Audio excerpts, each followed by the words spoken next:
Hey everyone, welcome back to Adobe Illustrator. My name is Annika and I will be your host today. We have the most amazing branding specialist, Tom, with us. Hey Tom, how you doing? Hi, thanks for having me. Yeah, great to be here. I'm really excited for today. We're going to be working in Adobe Illustrator, I believe. That's right. That's it. Yeah, a bit of Illustrator, maybe touch on Photoshop if we get to, things go well and we can get to that side of things. Yeah, definitely. Illustrator primarily and a bit of Photoshop. Nice. Tom is going to be working on tech branding, and I'm really excited to dive into it. But before we actually do that, I want to mention that if you missed the previous stream, you can view the replay on Behance or on YouTube. We're live both on Behance and YouTube, so make sure to say hi in the chat. If you're watching this live, we also had photographer Daniel Livingstone live earlier today, and it was an amazing stream. He takes us through his post processing work for commercial photography in Lightroom Classic and Photoshop. I caught a bit of that and I thought it was really neat. And there were a lot of pro tips that he shared. So make sure to watch the replay. There is also a curated selection of the Illustrator Daily Creative Challenges that is going on replay and encore every day this week at 11:30 a.m. Pacific time, right before this stream. You can tune in and challenge yourself with a new prompt each day. Make your work and put it in the Discord. We have mentors that can give you feedback for all that you're doing. Without further ado, Tom, do you want to maybe introduce yourself, give us a glimpse of your work and your portfolio, and dive into what we're doing for day one? Yeah, please. Yeah, my name's Thomas Stevens. I'm based in the UK, focusing on branding and logo design. Went self-employed about 5 years ago, so I've really kind of narrowed my focus into that kind of work and working with clients, redefining, design the logos from the ground up. If I just jump onto my website, a bit of an overview for some of the projects. I really like to focus on taking brands and listening to the client's needs and listen to what their business is about and trying to find ways to simplify that in the simplest simplest form. Because I believe that those things scale easier onto assets, onto social media posts. This was on for a chef, and I like to break down these into like kind of negative space, clear rationale, and seeing how we could have the chef to the spoon, from the chef meals to consumer. And throughout all my branding, you can see from my Instagrams like a snapshot of gridded logos, how it applies to the assets, how it extends in brand patterns. And simplistic branding. I like to work with performance, kind of tech brands, sports tech, and this is one for Vlog Serve. The rationale behind that was the business was, it was about their company. Vlog stood for swift and speed, so I really wanted to get that into the logo mark. So all these decisions based on the symbol come from basically what the business really represents. Then from that, then we have a logo that the company can be proud of, that it does extend beautifully across other touch points. And building brands with purpose is a phrase I stand by. And human performance, this was in the negative space H, but it was about staggering the athlete forward. That's probably a summary. And then I like to put content out with tutorials and talk about branding, case studies, and a bit of my day-to-day life. That's pretty cool. I love your content and I love the reels that you've been sharing lately, both on TikTok and Instagram. I appreciate and that. They have some really cool tips. So if you guys haven't seen those, make sure to check out Tom's Instagram. And I also want to say hi to the chat. I totally forgot to say hi to you all. Thank you so much for joining us, and let me know what time zone you're in and what time you're at where you're watching us live from. I want to say hi to Carol. Val is in the chat too. Hey, hello, welcome everyone. There's Kieran also. Hi, welcome to the stream. Let's dive into it. What are we doing today, Tom? Yeah, great to have everyone with us. Today, we're going to look at we're going to be rebranding a tech company focused on goal-oriented business. So it's a platform for reaching your goals. So they're a tech product, but they're focused on allowing people to achieve their goals through their platform, through their content. So open the slide.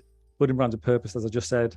And I really stand by this when I speak to my clients in the work that I do, because I believe that we do need to build a brand with purpose to formulate something that's attractive, that the clients can stand beside and believe in. That's whether that's not necessarily the uniqueness of the content or the product or service, but actually the uniqueness of their story or the mission for the type of business. So through the discovery call, I like to listen to what they're saying and listen out for key things to say, okay, you're trying to achieve this. This is where we can differentiate. So that building brands with purpose, as I like to put on slides and in emails, is really that. We can formulate a great mark and identity system if we lean into the purpose of the brand, and it's my job to uncover that and then put that into its most simplest form, really.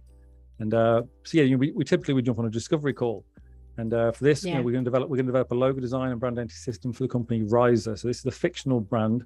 Their goal is a goal-setting app and a lifestyle brand for the early riser, go-getter, devoted athlete, driven professional, aspiring entrepreneur, or dedicated student looking to reach their goal. So it's a platform that, based on your goals, they will feed you content. They also want to look to be a brand that can stick around forever and be a cool brand to be a part of. Everyone wants to reach their goals, achieve new things, do things differently, but they almost often feel lost with what direction to take. So this app says, you want to learn X, let's feed you with that content. I'm going to build a brand around that.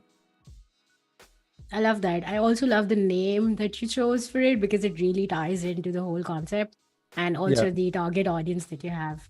Yeah, that's I pretty appreciate neat. that. Yeah. So rising, getting up, getting going, getting started. So that stage now, I would send over a brand questionnaire, as you can see in this beautiful mock-up. It's typically the questions that I'll send over. The questions are important, but it really is about how these clients answer these questions. Every client will answer them differently. What your business is about is an obvious question, but it's more about what that question sparks in the conversation, that then I get excited about them explaining this, explaining that. What problem do they solve for their customers? And they'll often say something and I'll go, okay, well, that's an interesting take on it. Maybe we can lean into this. If we lean into that angle based on your business, this is how we can make it different. This is how we can make it unique through the identity system and through the logo and through the branding and everything else that follows after that. Yeah, so that's a great insight into also telling us that you don't always use the same client questions and they always can differ based on the client feedback and input as well. Yeah, absolutely. Yeah, the question isn't the question's important, but it's more about that conversation, really. They're just a conversation starter and allowing us to dig deeper and get an understanding about who they really are. It's a normal conversation, normal people. It's nothing scary, but it can be scary at the start when you're first doing this, but it really matters to find out what is the business about? What are the additional requirements? What's the primary message? Some founders of businesses have never actually said out loud, what is that big hero statement they want to put on the wall and say, this is what we offer?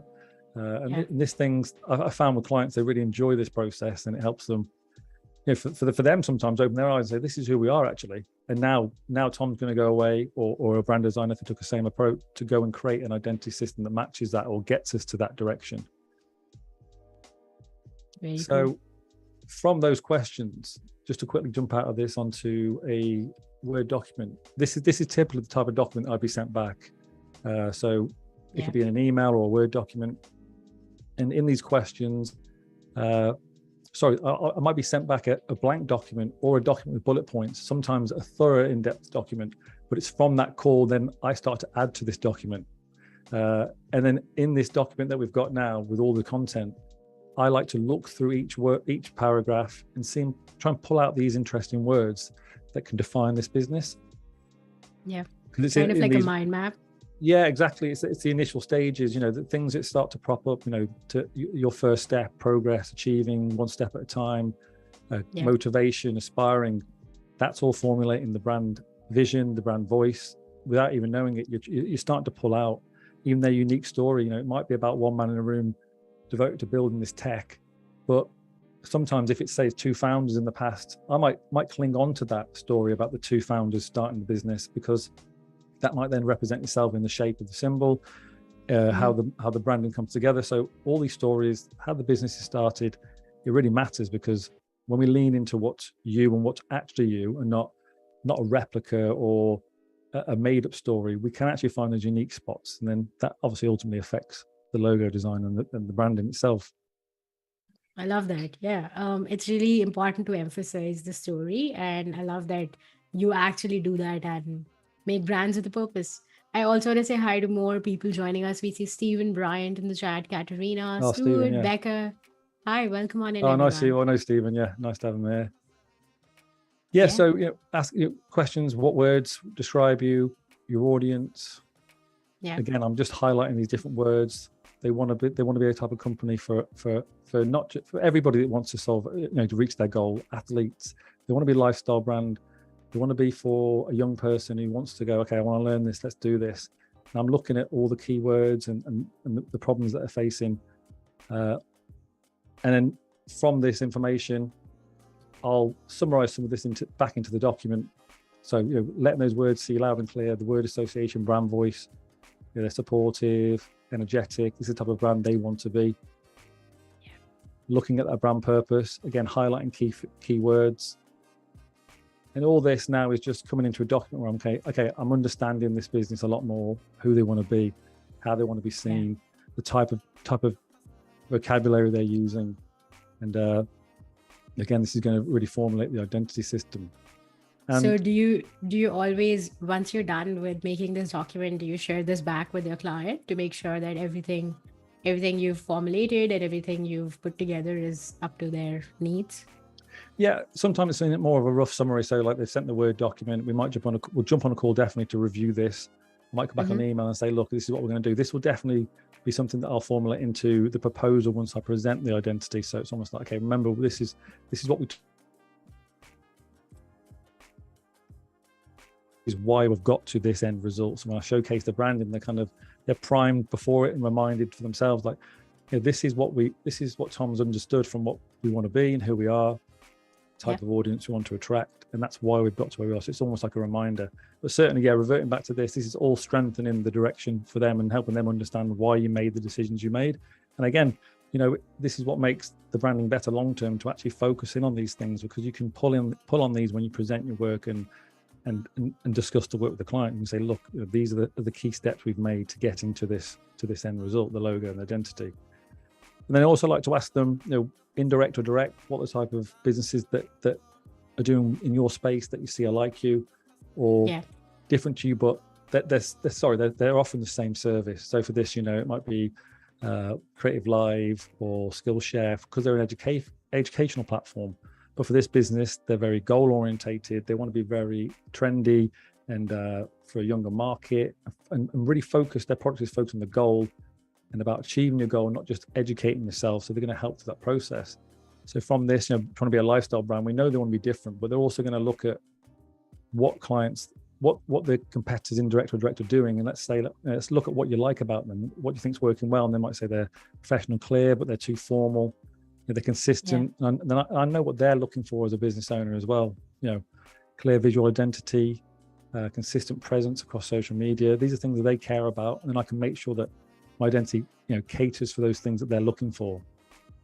Absolutely. So how do you think you find the balance between looking at competitors and doing all the research? I know that's really, really important to do competitive research. How do you find the balance between looking at everyone's work and then not using that in your own work? Do you think that's something people usually struggle with? Yeah, it's funny you touched on that. This is actually part of my process. I avoid that stage because I ask my clients.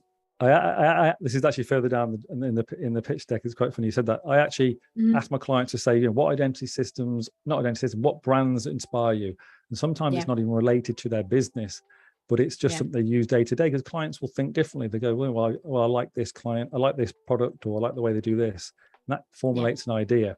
But I stay away from looking at that until I've dived into the words, I've dived into maybe indirect competitors and direct competitors, but not looking at Pinterest or Behance, because it is almost like the brain wants to find a quick way out, doesn't it? And say, like, you see work and that starts to flood that innovation, I find. Obviously, you might have stupid ideas. Well, they're not stupid ideas, but rough ideas. But I'd rather work those through myself, because then I can find unique ideas by not being bombarded with external things that are happening. So I always leave that phase actually till a bit later. So that's very interesting. Yeah.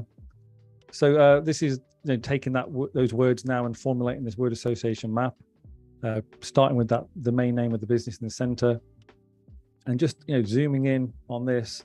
We can look at words like habit and how that means practice, how goal setting is purpose and to resolve and process, because surface level ideas are great, but for any industry, if you're doing a chef, you could think an obvious chef hat, or you could think for a tech business a computer, but we've got to think deeper than that. Sometimes it's appropriate, a chef hat, but it's all relative to what you need to do. But typically there's a lot of surface level ideas that are there obviously for a first name or a type of industry. So I like to say, where are the unique pairings? What are the unique words? What are the things we can pair together to say something unique?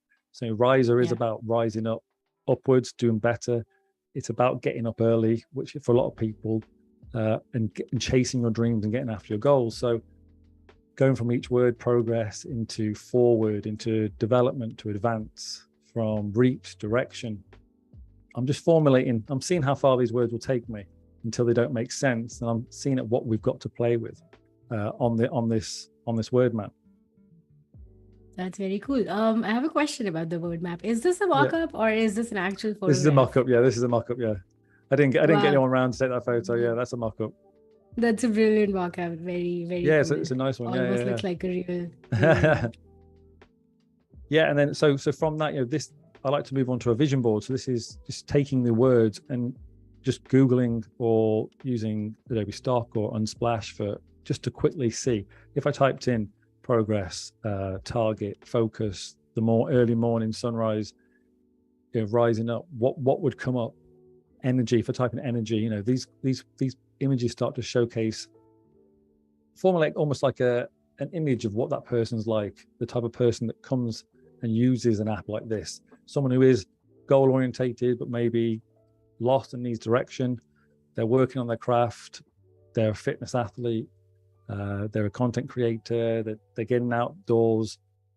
They're all images that evoke that idea of let's get after it. Let's get our goal. And for me, it's just a nice exercise to just broadly look at. Sometimes this can influence color, just to look at the visuals, the type of person. And again, just we've gone from the words into visuals, and we're just moving our minds through these stages.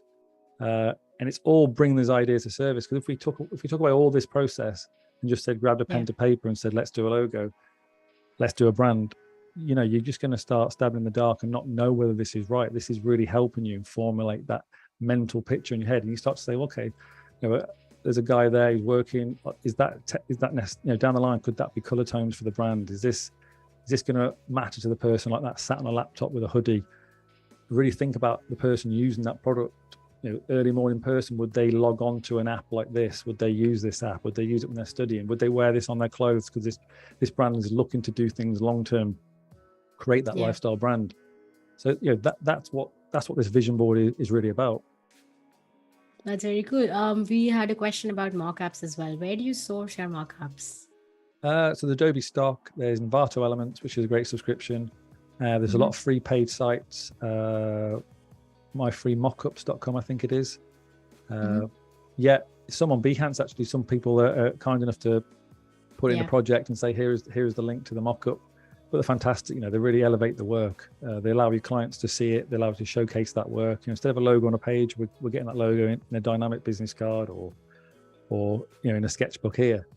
So love that. This is everyone's really loving the work already and what we've done. Andy Martin in the chat coming in and saying Thomas Stevens, great guy, and Stuart also saying this is the meat for a great brand design. It's all about the research. Love this. Yeah, so absolutely. That means you're on the right track. Yeah, I appreciate that. I appreciate everyone being in there and showing some support. No, it's really kind. First time live, so this is great. So from that, this is just an overview of some of the sketch work, but for me, and I've hammered this home on my social media, you don't need to be a good drawer to be a good brand designer or logo designer, because it's your ideas that will get you further. And we have the great tools. I think you can be, and there's a space for that as well. But a lot of people get put off by their sketch work and say, well, I can't draw this, can't do that. What I'm looking for when I'm developing logos is, can I fast prototype it, be rough, and actually allow the ideas to come out without that paralysis by analysis and getting overworked to about the perfect logo. And I'm almost just going, okay, so if we look at the top corner here, habit is someone that continues to do. And I just wanted to write that down. Habit is about forming a habit to reach a goal, and then I'm doing circles back on themselves. Simple shapes are just allowing this creativity to come out. Simple R shapes, the momentum of moving forward. What is a goal? What is it? It's a focus, it's a target, it's progress up. And then I'm trying to incorporate that into what is easily identifiable. Sometimes it's the letter R, incorporated into that. Sometimes it's a motion. It's about going from A to B. If we look on the right side, I put action by action, and it's about that overarchingness. And on that stage, I'm just trying to formulate from a sofa in a sketchbook, from a big A3 sketch pad, I like to sometimes move from the room and just go crazy and just literally draw any shape, keep thinking about the brand. And then at some points you have to literally say to yourself, hang on, take a step back. What is this brand? What is the movement? And allow these ideas to come out, because that's what, you stumble on a bad idea, you do a good idea, and then you formulate this great idea because you kept working through that progress. So it's easy to be stuck, not want to start, almost rigid in like, oh, what is this? This isn't the perfect mark. It's not about that. It's about getting as many bad ideas out first so you get to the great idea. I love that. Yeah, rapid prototyping for sure. I think somewhere I once read that you should do the first 10 sketches in 10 minutes and not think about the outcome. And that way you just get all the bad ideas, or sometimes even ideas that are good but have already been done out of your system. And then you get to the ones that you actually can use. Yeah, and lots of these, the one that I'll show some more of these in a second, they're very generic when you look back on them, but it's about that. I don't want anything external to interrupt me. Just get working. Start just using that pen to paper and seeing what happens. So this is what I touched on before, where I'll ask the client to go to Pinterest, go anywhere they feel they're happy to search, and send me things that are inspiring you, things you like the look of. So if this client, they might share an identity system they've seen, and they might be for any reasons. And it's not to say that their decisions are wrong, because sometimes you can be sent back something you think, okay, this probably isn't going to be right for this business, but it's interesting to see where their eyes are looking and what matters to them. We're there to guide them and help them, but they may send back something that's totally irrelevant to their business and where they want to be. But they just thought it was crucial to know, and it's good to know where their mind is, so you can help guide them. And even if you can help move them away from something they're thinking, that can also be a benefit long term as well. So this is an example.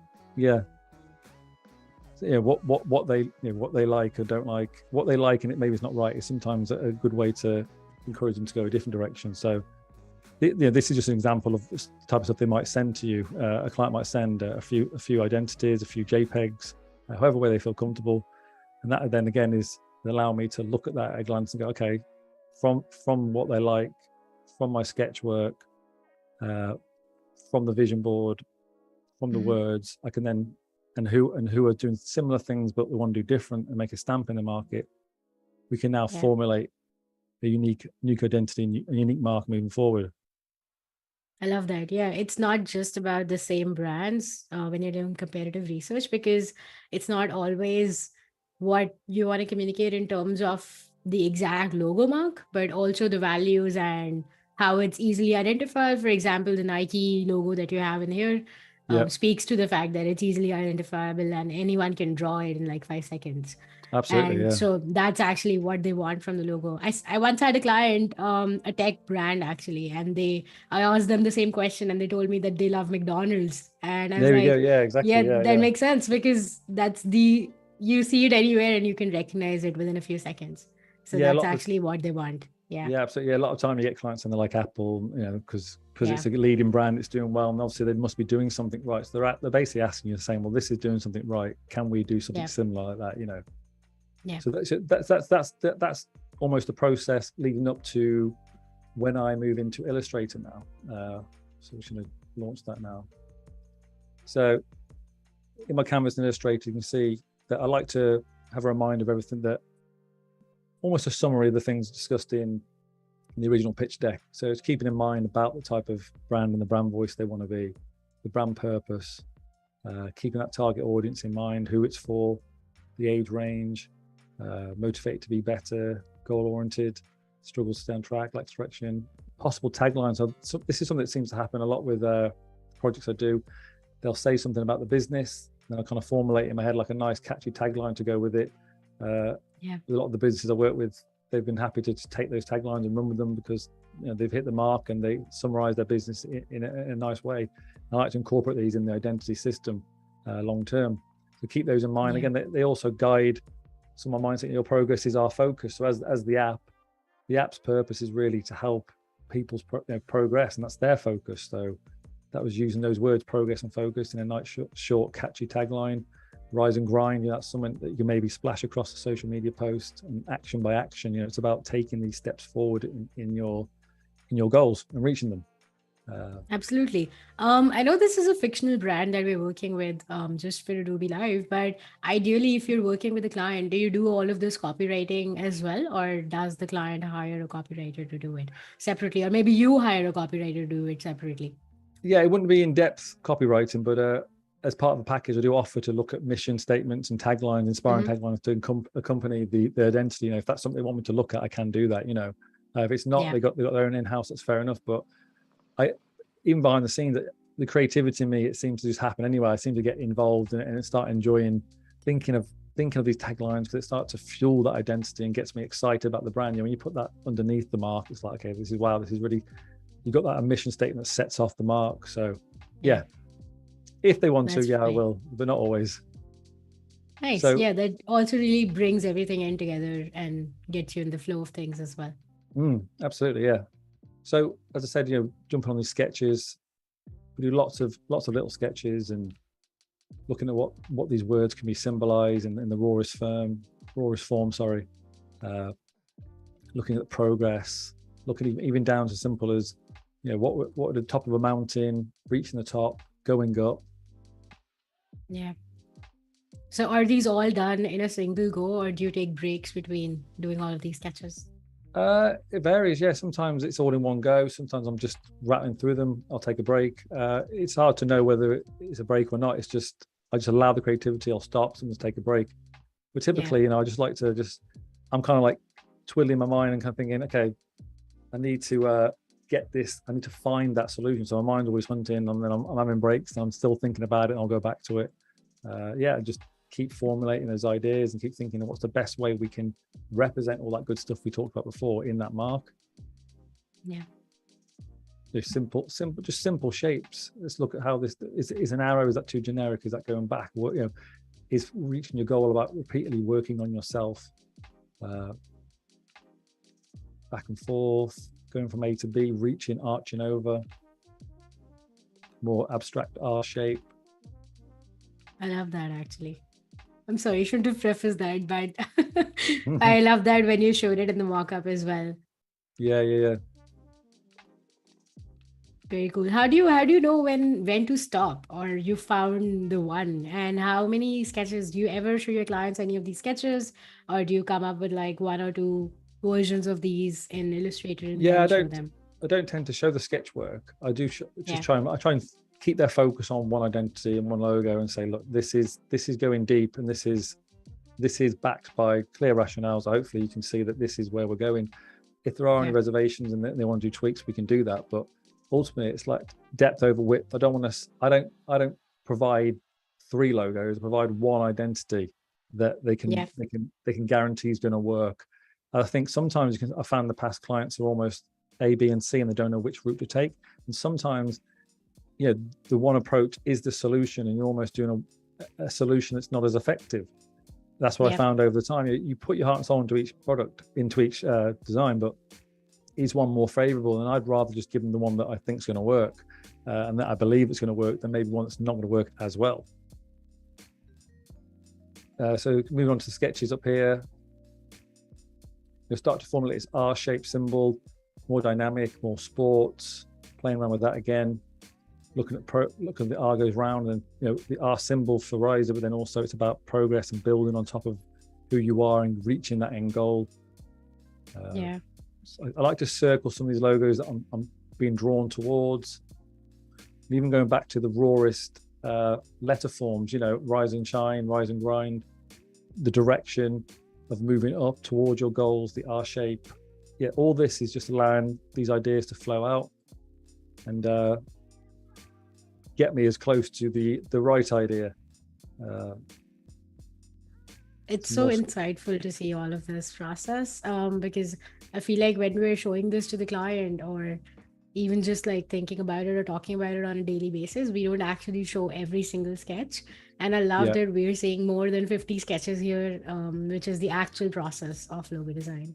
that's it. Yeah, you know, just keep sketching, allow those ideas to come out, and keep referring Yeah. back to your brief, and keep referring to, and keep thinking about the fundamental things about where is this logo going to be seen, how is it going to be applied, because a pretty mark's good, but actually is it going to work?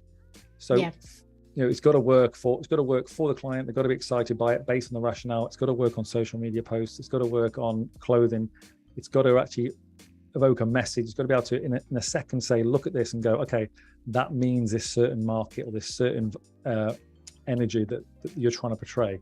And so many broad spectrum of marks, but not all marks work for all brands. One would more for like a craft beer would be a total different emblem, wouldn't it, compared to minimalistic mark that you may see on a tech brand. So these things really matter to focus on. And as a designer, leaning into what is your strength. So there's so many great logo designers out there doing different types of logo designs for companies as well.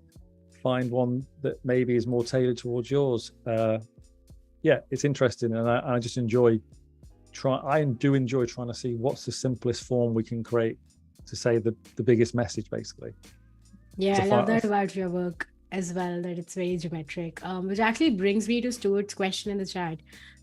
Stuart asks, does Tom find that an idea or a form appears when he's doing something else, like maybe a mundane activity like brushing your teeth? They find that the ideas appear in those moments for them. I do find that the idea doesn't come to me, but I do find that coming away for an hour, 100%, I'll come back and it's like I'm a different person looking back at the design. It's so strange, and it's the cliche thing about going away from your desk and getting away, but you just can't believe the difference. It's like you come back and you go, I don't understand how I was seeing it this way. I didn't see this other pathway before, just from taking was this me who created this me creating it's just because I think we get so focused on looking in at the design all day. It's tunnel vision.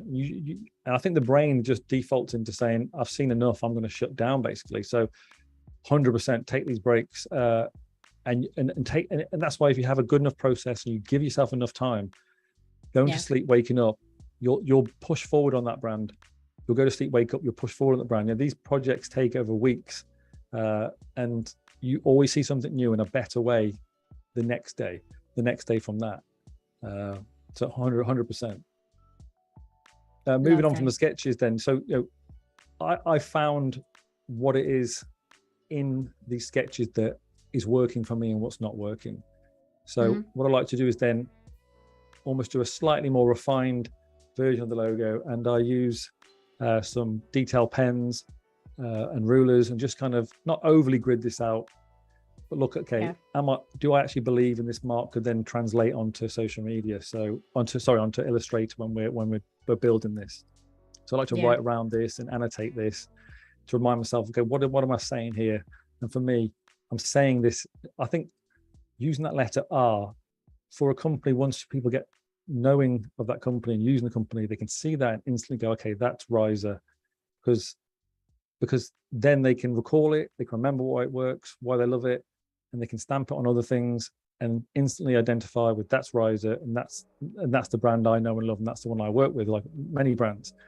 And then how do we then celebrate what it is, the main purpose? And through looking at all the words, the main structure of everybody's goal is literally that first step, that moving forward. So what I was thinking, obviously, my sketches is this almost leap forward, momentum of moving forward, this almost abstract leg stepping forward, taking action. This then creates a lifestyle brand. It's an attractive brand. It's dynamic. It has that letter R, but obviously it's subtle. And this is where I'm starting to get excited about the brand, because I'm starting in my head to say, okay, this is a brand mark now that I could see working on a lifestyle brand. I could see working on an app icon on a phone. I could imagine this starting up and drawing around it. That's that energy element that the company wants to be, an energetic brand, an energy brand, a young brand that can stick around forever, that can be timeless because it's simplistic. It can be timeless. And then hopefully it can scale up. It can scale down very small. So I'm just writing around these things, first step, moving forward. That's the abstractness of it. It's all leaning that way. It's moving towards somewhere, progressing towards a goal.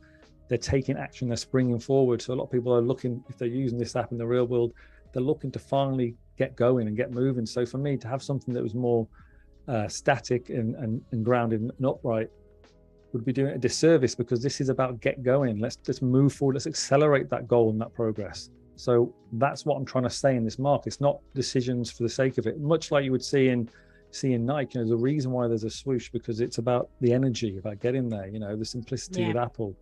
It's about that simple symbol that you can see, associate with, it says 1,000 things when you look at it, unknowingly to you. You get by formulating this way, the user's going to end up feeling a certain way about the brand because you've took the time to do this.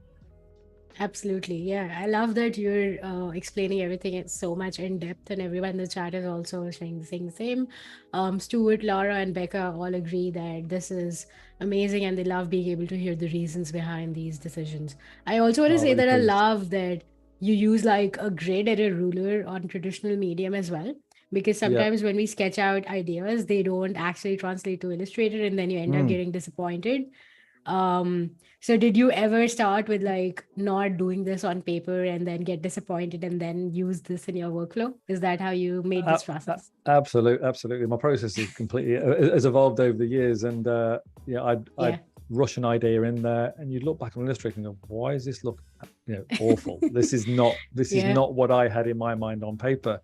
Yeah. And maybe my process definitely got more thorough. It's probably because I didn't do all the great stuff that we talked about back there, but yeah, when you formulate that and you create a loose grid and a structure using a ruler and a pencil, still, for me, sometimes getting on a page allows that. Again, it's just allowing that creativity to fall out and not be restricted by the products. Like Illustrator is not restrictive, but I mean from a creative idea stage. Now, some people may be all Illustrator, that's fine, but you got to see what works for you. There's some great logo designer that might use pure Illustrator, but for me, I find even, I'm a big note taker. I've got a notepad on my desk. I'm always writing notes. It's just the best way for me to learn, the best way for me to allow it get from here out first before I hit that stage. Yeah, you've got to find what works for you. But certainly this approach definitely works for me. Nice.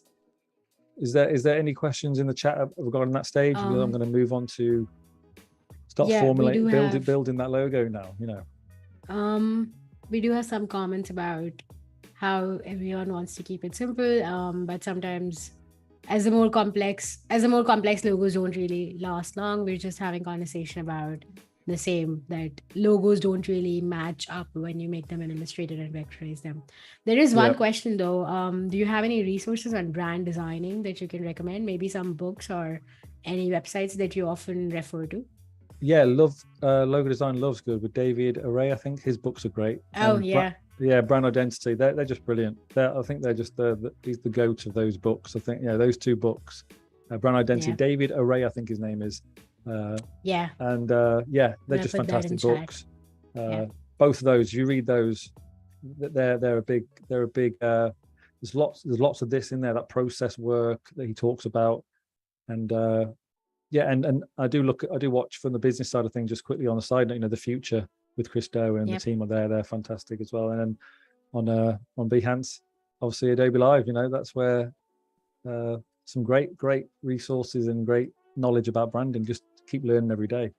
Don't know everything, but there's so much to learn. And yeah, I think that's what I love as a creative and a designer and creating content. Keep learning, keep working. And I enjoy creating brands and creating content and art, and there's no rules. There's a lot of pressure out there, I think, from ourselves probably, that when we see other people, that we put pressure on ourselves, how we should do it, how it should be. And actually just lean into what you feel comfortable. And my sketch work might not be right for some people. It might be unrefined, but it's right for me. The same with the way I do things. There's always people doing better or different, and it's about leaning into what works for you. And ultimately, as long as it's backed by a great process, as I've touched on here, and I believe mine is a good process, you'll get great ideas no matter how you use the products. And so the products, the tools, the pen and paper, just get the good ideas. That's what we're looking for, and then everything else falls into place a lot easier, I find. I love that. That also speaks to a lot of imposter syndrome that a lot of designers and artists out there feel. And I love that you touched on the fact that you compare your progress to your own past self and not other people who are doing better in terms of your eyes or maybe someone else's eyes. And just think about where you were 5 years ago and right now. Yeah, absolutely. Yeah, it's just evolution, progress. Everyone's a work in progress. Even actually put a post about this. Even the biggest brands in the world are a work in progress. The iPhone 3 came out, didn't have everything ready, but they went for it. They now that would be one of the worst phones ever. But I always hold that in mind. Everybody started somewhere, so just keep putting your best foot forward and lean into what works for you. and learn from other people. Absolutely. So now, I I'm love just gonna, that.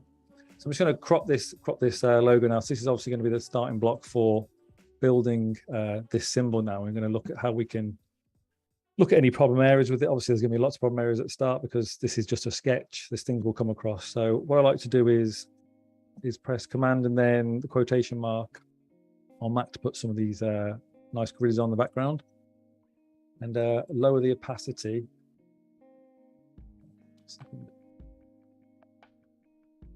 We're about 40 minutes into the stream. So if you're watching Fantastic. both on Behance or YouTube and have any questions, feel free to put them in chat. I'd be keen to know, what are the main issues or the problems that people face, with logo design, with branding. Is there any key things, or is anyone looking for any advice about starting as a freelance designer? Bring it straight back to just getting creative and anything people need to know. I don't know it all, but maybe there's things we can discuss and share ideas. Please just drop them in the chat. It'd be great. Absolutely. Yeah, I would love to learn more about your freelance journey and how you got started. Were you working in an agency before? How did you come up with the idea of going freelance and taking the risks involved?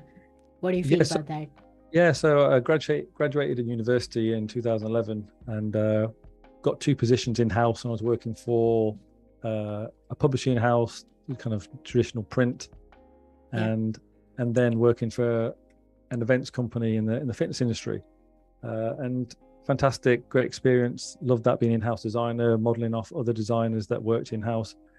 But then I just wanted to explore and push myself in the business side of things, and working with different businesses every day, not necessarily one. I know you can do that in a creative agency, but for me, I didn't have that approach.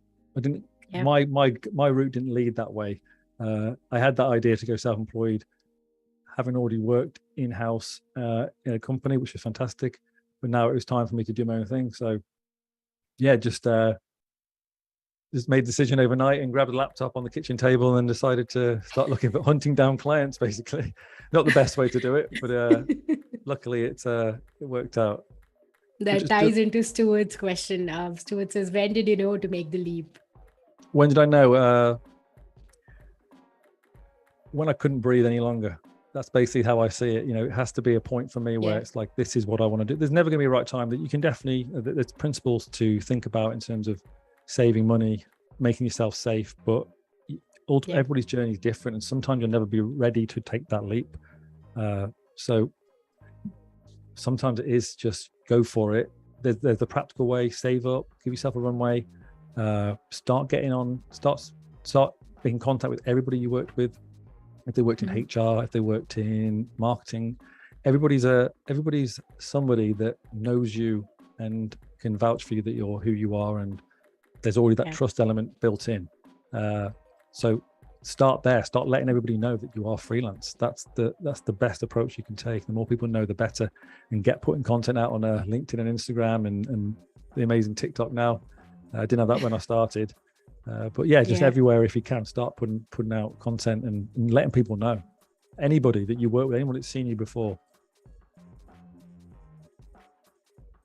So just quickly, what we're doing here is we're not focused too much on, is this right for the grid? We're focused on just using our sketch work to model off. So simple line work, allowing it to extend over, because we want to start building these together at some point and constructing these with the shape builder tool, which is one of the most amazing tools ever. I love it. My favorite is also the shape builder. Game changer. Absolutely. We're just constructing these now. Nice. I know we always chat about what issues they face. Stuart in the chat says keeping clients with the right direction of and vision of the brand is something that can always be an issue for them. Keeping them focused on the right direction. Yeah. Again, I think it's you've got to provide the reasons behind that. Maybe you are already. I'm not saying not, but maybe you need to go more in depth. If you're facing those problems, really consider what can you do more to elevate the branding and make it appealing to them. It's not about pulling the wool over their eyes. It's about literally creating a product because that's what we're selling, a product that actually they can go, this is going to make life easier. And what I like to do and work with clients is try and listen in to say what things they're struggling with. They might say to you, I'm really struggling. Simple things as, I've got a keynote speeches that I'm doing. I already talk to lots of people. Well, that's something I could maybe put into my mock-ups to show them how they could have a keynote backdrop for their brand. They've got a vehicle wrap for a business. Maybe we can put that into the mock-up. So start listening, keep asking why, and what is that you're faced with. So when it comes to showcasing the brand, not only the rationale, not only have you considered everything, not only have you shown how well it works and everything, but actually you're giving them these extra wins where they're like, wow, okay, I can start using this now on my keynotes when I'm presenting. I'm going to start using this on my social media because we really want to start tackling Instagram. So I think just you've got to over deliver and give them more and give them a solution, not just a good looking mark, which matters obviously, but a real business solution is what they want, what you should be providing. Love that. Yeah. I hope that answers the question. Absolutely. So again, we're just constructing this now. We drop this. So how is your transition from industry to freelance work? How was my transition? Mm-hmm. It's scary. It's a big step, isn't it? Because you have to learn everything along the way, the invoicing, the communication, learn how to talk to people, but putting myself online and putting myself through content, and that's definitely grown me as a creative. Constantly learning, but actually pushing myself to do content, even putting a post out, even for a lot of people who've never produced content or put their work out there, it's very daunting. I remember putting the first social post out there and I was practically shaking, worrying about someone seeing this piece of work or putting myself out there. I wouldn't share anything, I didn't want the judgment of others, but that putting that out there, letting people come back and celebrate it and give constructive criticism has built the confidence, and you just grow every day. Yeah. I love that we're really nitpicking into everything and open to share your journey, and I really respect that. Yeah, and brilliant, and lean into your passion projects. Yeah. You don't have to be a designer that just designs. You can be a designer that designs the things you really love. So just quit. If you just get out, if you want to do movie posters, do movie posters. If you want to get out and then do branding for a type of sport you like, start today and start creating the work that you want to hopefully be hired for. So I'm just going to quickly go over this once more. So once we highlight everything and we grab the shape builder tool, you can see how it starts to highlight certain panels, so we can see what we want and what we don't want of the logo. So we can press down the option key and that cuts away anything. We can remove that, or we can bring things together. So this is constructing that unique shape. For anyone that's new to this, a lot of people might be, a lot of brand design logo designers I'm sure use this, but for those that are new to it, it's a fantastic tool. Yeah. So do you ever keep copies of the grid that you created, or do you just go with it? Sometimes, yeah.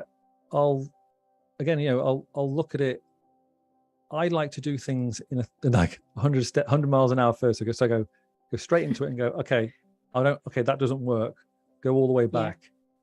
And then only a few steps forward, because I find sometimes if I slow myself down, I can overanalyze things. Yeah.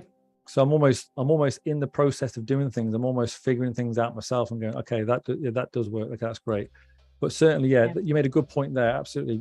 If you're worried about losing those things, because at this stage, this isn't important to me in my process, because this is just using a sketch. There's a lot of refinement. So I should have made that clear that this is just me aligning to the sketch. I'm not really bothered about how this is lined out, because this isn't going to be a logo that I'm concerned about touching after.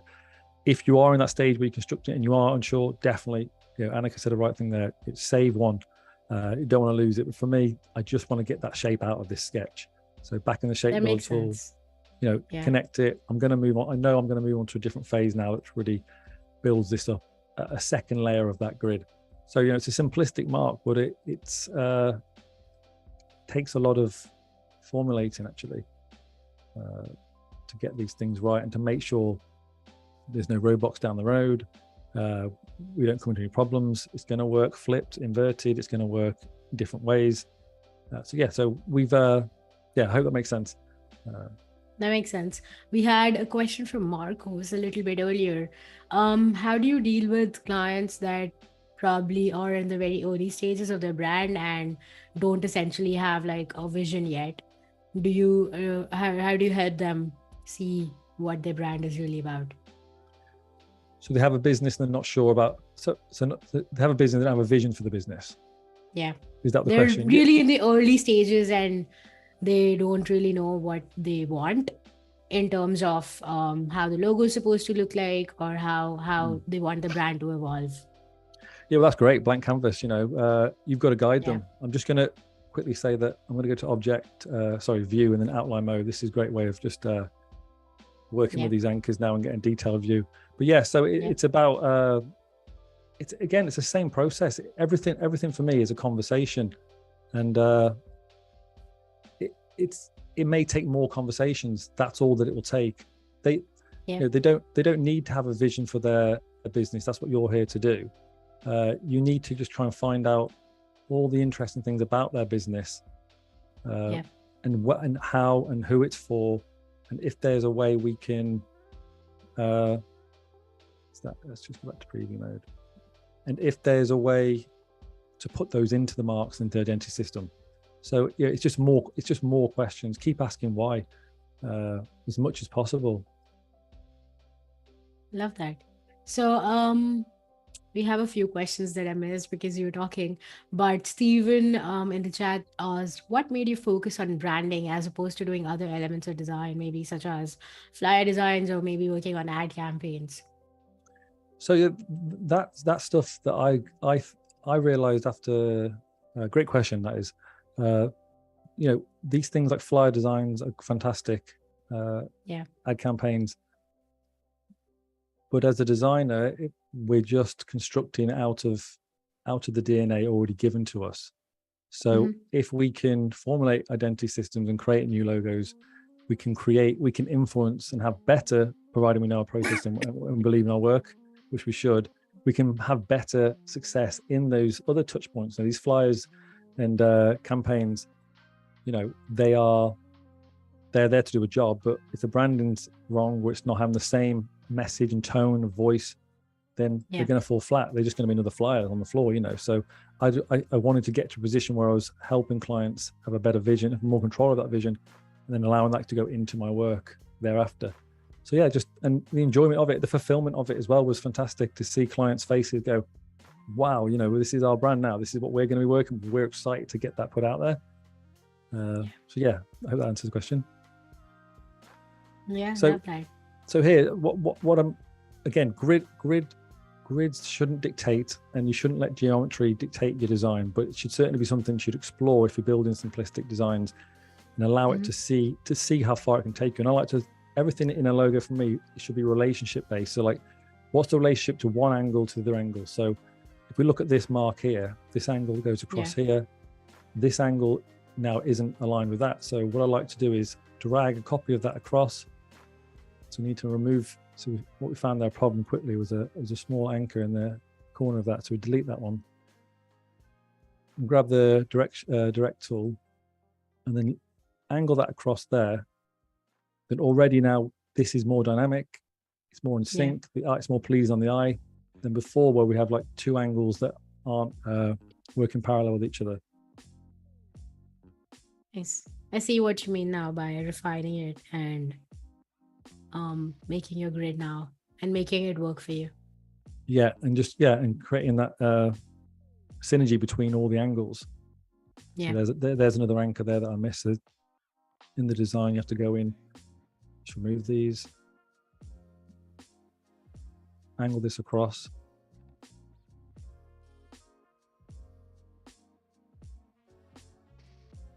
So now the marking itself is starting to edge more along that way. There's more momentum for where it's going, the direction it's taking. And then looking from the top left angle, what's the relationship between this angle down here?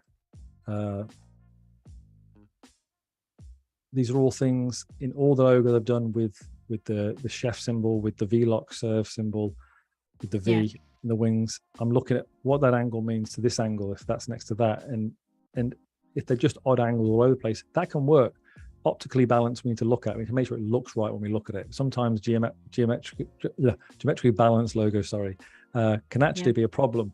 And I've done some cool videos on that on TikTok and Instagram, requested by people to look at certain logos that you might see in the Google logo and things like that, and people question the geometry of it. But actually, it's optically balanced. It's not geometrically balanced. It's optically balanced, which is better for that instance. But it's always good to explore these things. Start asking yourself on each angle, how does that one relate to the other angle? It's a good place to start because you start to conform a stronger symbol. Absolutely. Yeah, I think I've seen those videos, and it's mind-blowing that when you just look at it normally without actually analyzing it, you would not find that it's not geometrically balanced, because your eye just makes you think that it is perfect on paper. And a classic example of that is also the Starbucks logo, which actually has an element into it that was made to look optically correct, but it's actually incorrect when it comes to symmetry. Right, interesting. Yeah. There goes your next TikTok video. That's it. Yeah, that's the next one. But I love that us humans actually don't realize it when we look at things, not in an over-analyzing way. So I love that. Exactly. Yeah. So if we look at the line parallel here, so horizontally across here from that where the arrow kind of meets, I want to create some consistency with that. So I'm bringing this one down and leveling it onto that point. And again, these subtle changes, what can make all the difference. Becca, on the other hand, says she keeps everything in her Illustrator file and it gets crazy sometimes. Yeah, I totally feel that. Everything outside the artboard. That's it. So yeah, we're just checking these angles again. We're just moving them along. It's tedious work. Yeah. But it's fulfilling work because you know that you're creating something that's going to be right for the mark. So now these angles, are all aligned to each other. We've got some relationship between the top left corner and the bottom right corner. So we just bring this out for a second so we can get a clearer view of this. Maybe move the grid. So now the mark itself, is more dynamic. It might be subtle, but if we look at, and again, it's all down to preference and eyeball, but if we look at the top one now versus the bottom one, there's a difference between what that says to me. This one, the bottom for me is it's ready to go. It wants to go forward. It's mean. It wants to get its goal set and move forward. The other one, it was a concept, but it was a bit all over the place. That line down the bottom left is skewing to the left a bit. And again, just creating that relationship. It's subtle. It's just an R to somebody. It's just like a jagged R, but it's energetic. It's forward. It's momentum, and that's what we're trying to get, as we've discussed here with these words. It's initial sketch work with formulating those first ideas. Again, we've just took it a step further. I love that. Yeah, it does look more optically correct now. So just bringing back in the grid. Is there any more questions in the chat about what's the shortcut for bringing in the grid back? Oh, it's a command and then the quotation mark. Oh, interesting. I've never used that. I don't think. There's so many shortcuts. I don't do half of them. I just sometimes still go back to the menus, and then but there's lots to learn. There's some great ones. Absolutely. Do you ever customize those shortcuts as well, or do you mainly? I haven't. Use... I'm terrible. That I see some videos on Instagram or TikTok, and it's like, did you know there's a shortcut for this, doing that? I'm like, that is genius, and then I never get around to doing it. I still just take the long route, Yeah, I mean, that's part of your process. I mean, if you've been doing it long enough, you're most efficient doing it the way you do it. Yeah, sometimes, yeah. But there are some time-saving ways that you think, if I just got used to mastering this trick, because like you say, you form your own habits and the quicker ways of designing. So if I could just learn it and take some time, I'd actually maybe save myself 10 minutes. So again, I'm just finalizing, looking at some space in between the key leg on the left and the section in the middle. I'd like to, again, a little bit more of a relationship between those widths between those parts of the logo. So I'm going to just slightly nudge this across. Love it. Steven in the chat says they use a lot of shortcuts, but don't remember them when they try to explain to people. That's Muscle it. memory. That's the one. Yeah. Let us know in the chat if you guys have any favorite shortcuts or you use shortcuts or not. I would love to know. Stuart in the chat also says it is all in the details, like some things ever so slightly rounding the corners.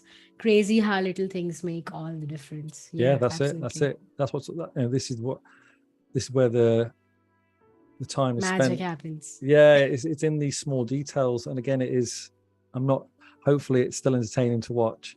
But absolutely, yeah. It's like you mentioned, it's a tedious process, but it's also the real process. Yes. And I think we're here for it. You want to see how you create these beautiful geometric logos that look insanely beautiful. I love the hair burst. And there was another one, I think. I love the colors on the hair burst and also the skateboard project that you've done. I think it was Jimmy John. Oh yeah, that's great. Yeah, it's a bit more creative, that one. Yeah. I love how different it is, and you can still be versatile in your work and still incorporate geometric logos in your style and type. That. So just because we've nudged that along, we need to realign. Let's try the outline mode again. Outline. Yes, I'm just checking these are aligned, and then that'll be the final bits of this. Let's unlock these. Does take you to zoom in quite a lot sometimes to get it perfectly lined up. Yeah, for sure. I love that you're using the outline mode as well, because then you can actually see like the wireframe of all the shapes and objects that you have. Yep.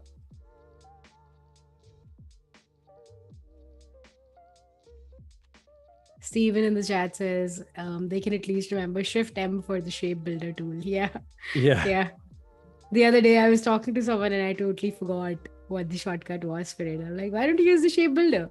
And it just flew off of my head. We all know so much, and then when it comes down to it, we're just blank. Sometimes I forget how to even turn an image around. Sometimes I'm like, how do you even rotate an image? I've totally forgotten. The simplest of things just get like your brain goes blank. Yeah. There's a lot to remember in these platforms. I think that's why it can be quite overwhelming for some people at the start. Just looking at Photoshop or Illustrator and think, wow, this is just too technical. But it's just one new task at a time. Keep trialing one thing, and then you'll at the end of it, a few years later, you'll have a lot of strings to your bow, and you'll be able to bring those things together, definitely. So that's I'm happy with how that's looking. I'm going to save a copy of this and bring this down.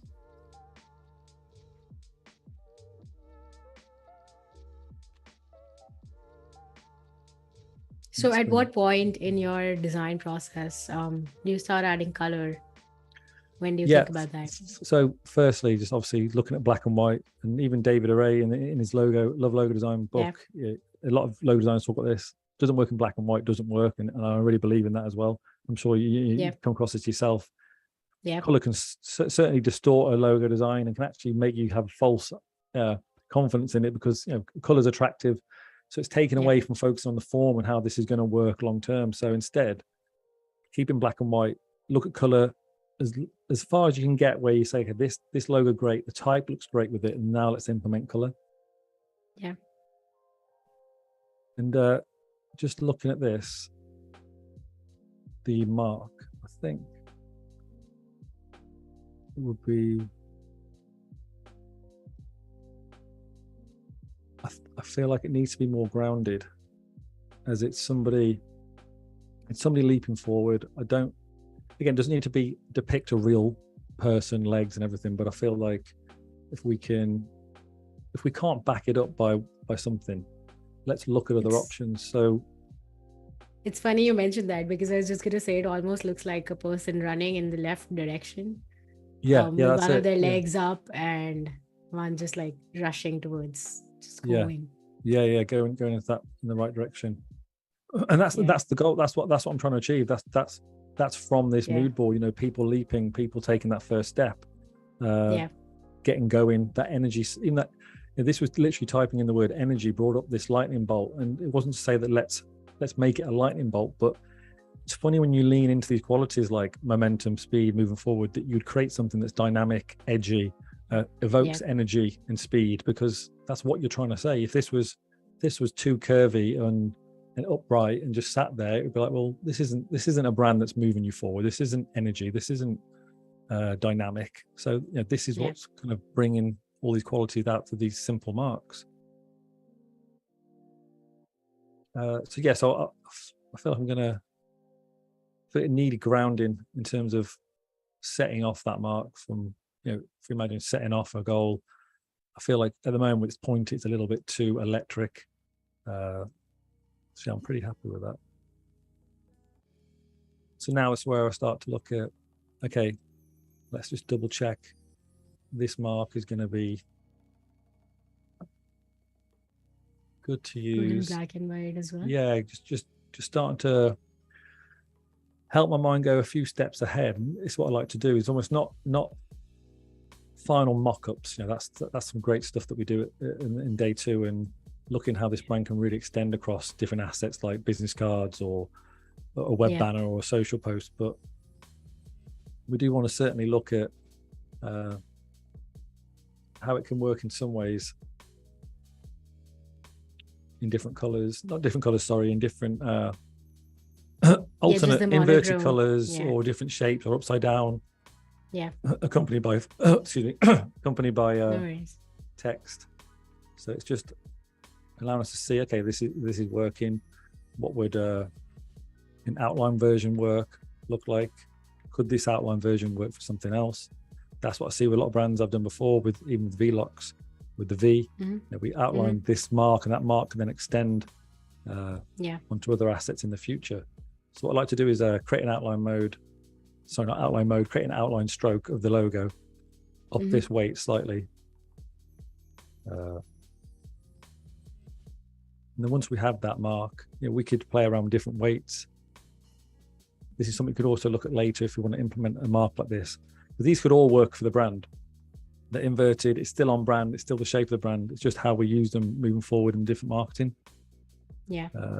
So go to object, then expand, and then fill. And that's obviously going to take that line now and make it an outline. Yeah. So that's independent of itself. So we could take that, flip the colors again on that. Keen to know, you know, what stages do other people start to implement color? Are they still focused on the black and white? You know, is color important to you early on in your process, or are you the same? Do you focus on black and white?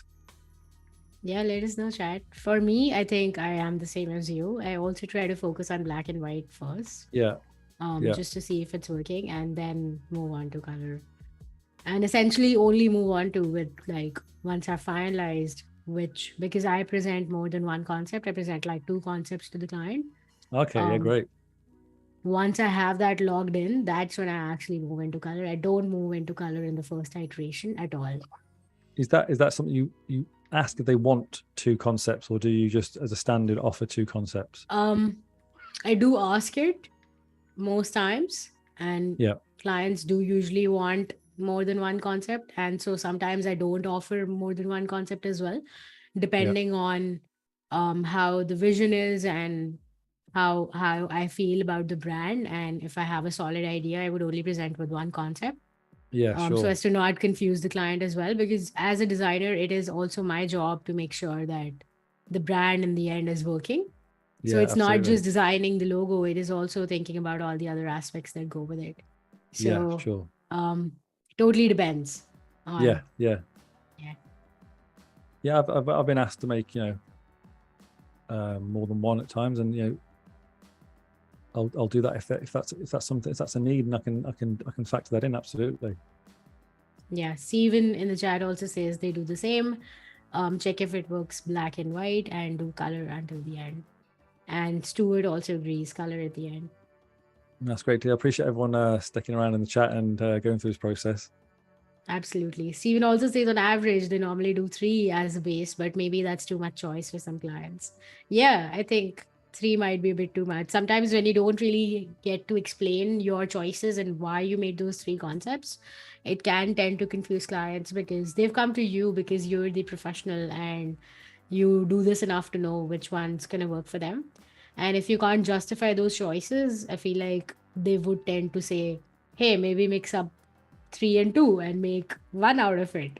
Yeah, sure. So that's Yeah, usually yeah, what I've experienced happens. that before, where it's almost like I like that one, Yeah. can we merge them together, and it doesn't really work. You then can find yourself in a bit of a chaotic experience, then trying to Yeah. make a brand that you don't feel works. So that's again, it's all my packages and the way I work with clients is a foundation. It's certainly not rigid. I want to work with clients and I want to make them enjoy the process working with me. We're here to just work as human beings. We're not robotic or like this is it. This is the only way we can do it. But if they've got the budget and the time's there and the time's available for myself, and they really want to see more than one, then why not? That's great. Let's do it. But typically for myself, over the years, I found that, like I said before, going deeper with the concept, and just channeling that one design and presenting it in a certain way. I've seen a lot of success from that, and that's why I stopped offering 2 or 3 designs. It was like, let's do one design, and let's go deeper with this design. And again, there's still opportunity to refine and go back if we need to. There's always amendments. It's never like that's it, that's my way or the highway. I want all my clients to go away really happy. I want them to use it. So, but I'm confident in my approach, and I found using one has had more success really, and less problems for myself as a process and for the clients making a decision. Absolutely. So coming back to, it's not set in stone when you show them the first iteration. How do you handle the changes and revisions that the clients ask you? How does that process look like? Yeah, so working with anybody that comes back with questions or changes, I do try and, again, it's a conversation. Let's revert back to, okay, well, how does this serve the brief? And that's a question I think can be missed sometimes, and we can say, okay, let's change it, let's just change it. But it's not about challenging your client. We're working with each other, we're not working against the client. It can feel personal because you've done the work, but you have to put yourself aside and say, we're here to do a job, we want them to be happy with the design. So always revert back to, okay, that's great, I'm listening to this, I'm hearing that there's this change or this color that you're considering, even down to things like the aesthetics of the brand. Well, how does it serve? Let's have that conversation. How does this serve a type of client like this, audience like this, or customer? And if we can agree it does, then okay, maybe it's somewhere that was overlooked, it wasn't seen, or it's more aligned what you feel you'd be happy with as a client. And at the end of the day, it's their brand, they have to be happy with it. So it's no good doing the greatest rationale and the logo if they don't like it themselves. So it's a game of working it's a collaboration. Keep working with each other, keep seeing where we're human. Maybe we've missed something, we didn't hear something, we didn't understand exactly what they were saying, and you get there with no stress, and it works for the client, they're happy. Love that. And I love that meanwhile you just so easily created a pattern out of it as well. I'm trying to answer the question and focus on this, but what I've done here is this is a brand pattern, but an early stage. It's not necessarily the final one I might use or I might do, but again, I just want to twist that logo upside down. I found that as an exercise, instead of just sitting there turning the logo upside down and just kind of almost not giving me anything apart from just it's upside down, I say to myself, well, what's a good exercise here now to say, okay, can we get excited about this? And a brand pattern is a great way for extending that brand on the back of a business card, on a touch point, on a wrapper of a packaging, on anything really. It's a great way of seeing how it looks close together. And for me, it looks interesting, that pattern does. It looks something dynamic. It certainly could work on something. So I'm confident that upside down, it looks great. Combined together, it looks great. And then from that stage, then we can almost start boxing these things off. And we're almost creating like a behind the scenes rough guidelines here before our eyes, and we're seeing it in black and white. We're seeing a little brand pattern up here. Okay, what would type look when we start to look at the typography for this? And that's ultimately what I want to move on to next, is bringing this mark down now then, and saying, okay, what's the type going to look like for this project? I'll just save this.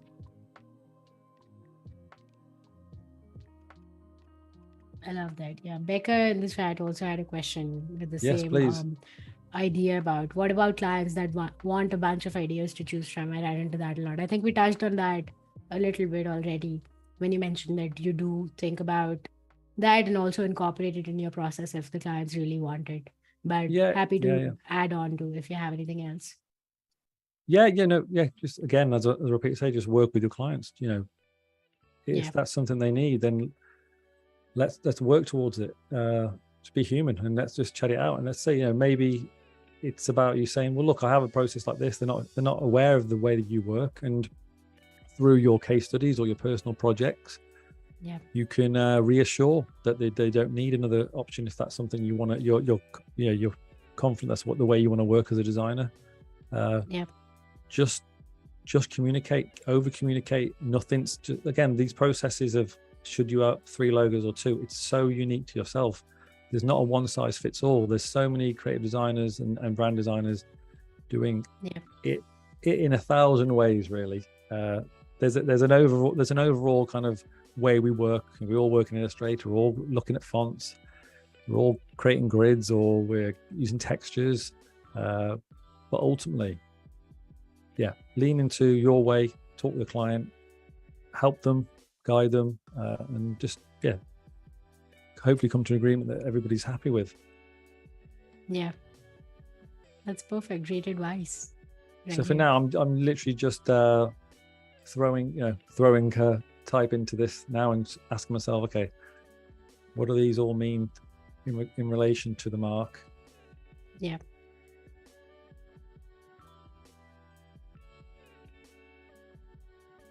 We don't need to worry too much about spacing. We're going to focus on how responsive these logos are, different variations, how close they are to the type, possibly modifying the type. But we just want to, bit like the exploration stage, don't restrict yourself, and just keep looking through from your gut instinct, how you feel about the mark, and then always reverting back to the document you had from your client. Just the time check now, we have about 40 minutes left in the stream. Brilliant. Love that. I love that you're also making variations and seeing and not caring about how they're spaced and how everything looks in the end. I think that speaks to what you mentioned earlier about it kind of slows you down when you really start overanalyzing things. Yeah, you have to let go. I found that letting go of just anything is everything. To be honest, even with this stream going live today with yourself, it's nerve-wracking, but actually just go with it and enjoy it. And accidents can happen. You can make errors. You can choose the wrong font. You can say the wrong thing, but just keep putting things out there and just allow the creativity to come out, allow your voice to come out. In whatever work you do, I just go for it and don't overthink it, because you might see something. I might put a font up in a second, some type, and say, well, that's really interesting. I never thought of that, because I was just rattling through them, find them, put them next to it. It's just an interesting process, and I've found it helps me, because maybe that comes from a point where I do get paralysis by analysis. I do overthink my work. So to allow myself to overcome that, I've said to myself, lower that expectation. Just start creating and allow your voice and your ideas to come out. Absolutely. Yeah, so I think that goes with all form of creativity as well. Like if you're an illustrator, or if you're even a producer and you're out there photographing something and you just hit a point where you think that it might not be working for you, but if you keep going, you will find that shot that in the end will work. Absolutely. Again, you're not just stabbing in the dark, but I like to allow my own voice and my own thoughts guide me, and then allow things to come in after. The things here from this document, just looking at that font there, just look, the client clearly wants something that's simplistic, this is, we have to think that this is, they might have liked that just purely because they think it's cool. It might not be right. But we need to look at that. Okay, cater for that. Okay, that's what they're thinking. But then from our own advice, from our own expert knowledge, we say to ourselves, well, then this is a tech product, but it wants to be lifestyle. It needs to be legible. We're going to be providing people on this platform with content. It's educational, but from a very educational with a clear focus on the goal and about people achieving their goal. So we have to cater for an educational type platform. It needs to be legible. It needs to work in the future on clothing. So it's no good looking at a type that's over creative, let's say, in terms of creative is the wrong word because everything's creative, but lots of bells and whistles, curls and swirls on it. That's not going to necessarily work for this brand. We need something that's going to accompany that mark and be clean and slick.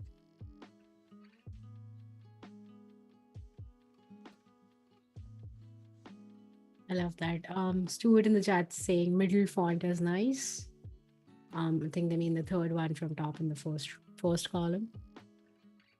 Right. Yeah. So these two here. Yeah. Possibly. We don't know yet. Yeah. Let us know, Stuart. Confirm in the chat. Jack, hi, welcome on into the stream. If anyone's just joining us, we have Tom with us today. Tom is a branding specialist from TJS Creates, and we're working on this really cool tech brand. Tom is breaking down. Yeah, Tom is breaking down every step of the process, and I love that we're having an in-depth insight into his process and also workflow. So if you have any questions for us, make sure to put them in the chat, and I will be happy to redirect them to Tom.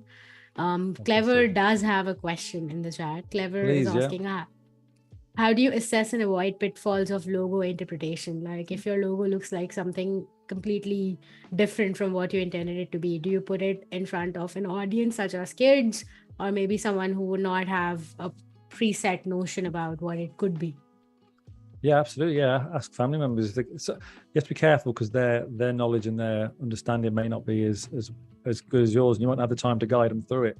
But it can help if you can just take away. You can take it with a pinch of salt, but and listen to the feedback and say, yeah, I got that straight away. But sometimes a fresh pair of eyes can help actually, and say, oh well, I thought it was this, I thought it was that, or it's this, and you got to do with that what you think best, because it might be the wrong person you asked. Sometimes the feedback could be the wrong person. So ask a few people, ask people in your space if you can as well, other designers, or try and get parts of I don't know, subreddits or discords where maybe they can share work, or just put ideas out online, maybe on your stories if the client will be okay for you to do that, and see what people think. Absolutely. So do you have like a creative that you riff off ideas off of, or something like that when you're struggling with something like this? I haven't done that in the past. I've got family members that we speak to sometimes, and they'll chime in and help out with what they think the logos, if the logos work or not.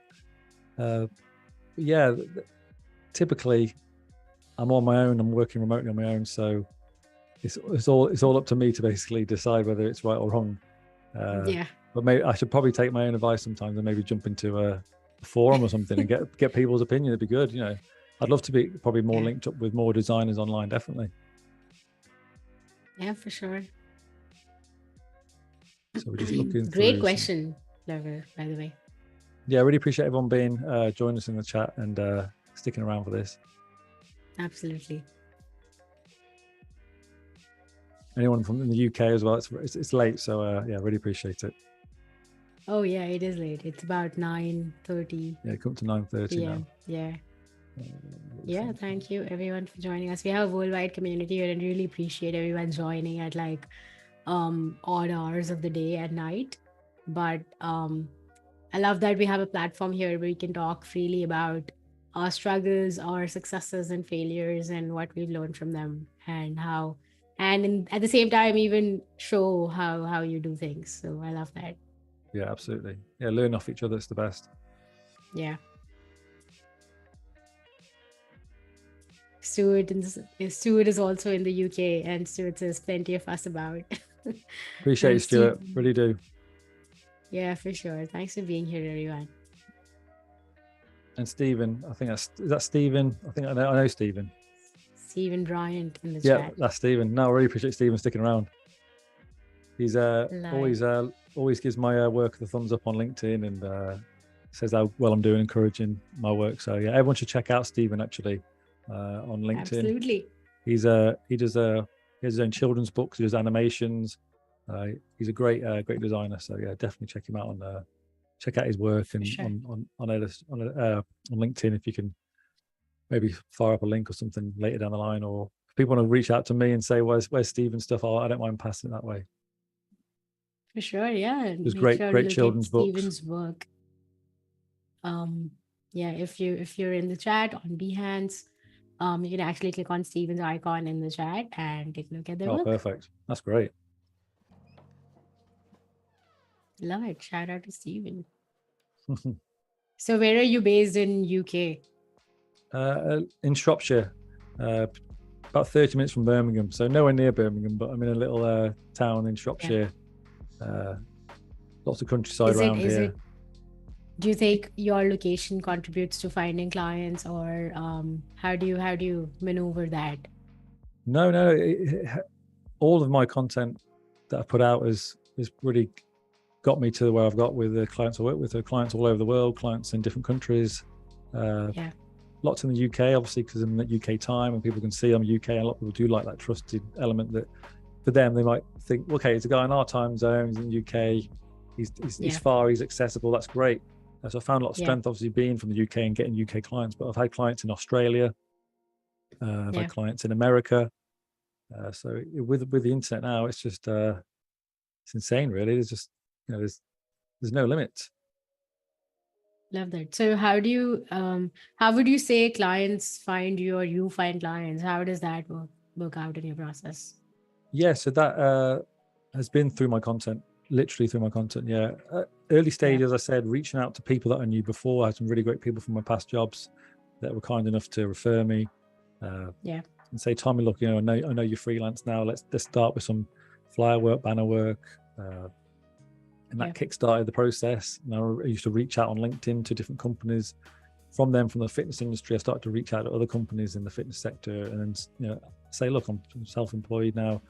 I've worked in your industry already. Is there any opportunity to do more of that stuff? Because that's where I want to work. And then that got me contracts on retainer contracts, working for businesses, supporting them on generalist work, generalist design work, anything they want, I'll get my hands to it and get stuck in. And over time now, from putting my content and formulating my direction, I'm allowed to get businesses to say, look, okay, we like what Tom's doing with the brand work. And each project is building my portfolio, allowing people to see my process, get to know me. And that's how I've kind of leaned into this branding side of things. Very cool. So just look at this typography here. So I have to be careful because I think some could appear to be maybe conflict with the mark, because the mark's doing so much itself. It's got lots of energy about it. It is propelling itself forward. You could probably think, oh, let's use some metallic fonts moving forward. But for me, I think that there's legibility issues when your font's italic and it's moving forward. As much as that represents speed, I think we want the mark to speak for itself. And I'd rather a font that's clean. Is this font a bit? You have to ask yourself these questions. Maybe this is due to its shape. It's a bit more space age. It's a bit more alien. Are some of them too complacent? Is that S a good representation of the business in terms of how it interacts with that mark? The rise of text. I quite like that second one. There's something interesting about that. I think these three. Very cool. So do you actually end up showing any of the font choices to the clients as well? No, this is obviously we just formulate that one identity system. So once I've decided what is going to work with the mark, that's obviously part of the system itself, and it's in those beautiful mock-ups. It's in the work that I present. Love it. Steven says your progress has been amazing to watch. Tom really appreciates seeing your work in his timeline. Inspirational stuff. I appreciate it. Cheers, Steven. Thanks for sticking around. Yeah. Extend the artboard. No artboard size is is wrong. The bigger the better. They go quite crazy by the end of the process. Yeah. It's just one big artboard. Yeah.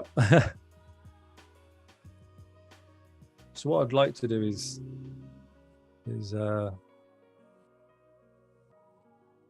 implement maybe testing some of this, modifying the font in line with that. Let's move back to Illustrator. It's very fascinating that you tend to go back to the drawing board and go to what inspired you in the vision board and the mood board, and then come back to your design. Yeah, absolutely. Because that kind of ties into the whole process, and you don't lose direction, which I really, really appreciate. Yeah, it's easy to lose the direction, isn't it? Yeah. And get lost in the creativity about what we're doing here and what we're actually trying to achieve. Absolutely. Stuart in the chat is really liking the second one, and the font choices, and Val and Corey both like the one at the bottom of the second row. I'm not sure what that is because we've moved this one quite here. a bit. I want to say yes. Yeah, that's Armada. And then we've got Blender Pro. Yeah. Thank you for sharing that. Yeah, those are the fonts that Tom is using if you guys want to use them sometime in your designs as well. We have about 25 minutes left in the stream. Brilliant. So anyone joining us, hi and welcome to the stream. And Val says, no, that was not it. So yeah, my mistake. I just read that message after a while and it's just gone now. I'm sure we'll pick the right one though. Yeah.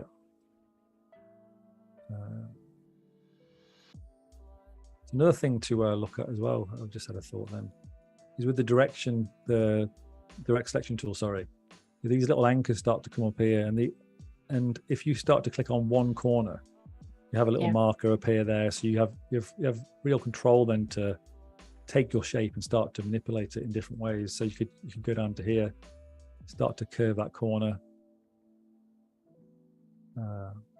What we need to do is remove this anchor here. Any unwanted anchor points, if you can just get rid of those as well. Keep it structured to the clean lines, top corner. So go back to the direct selection tool. We can curve down these shapes, which, hang on a second, which can also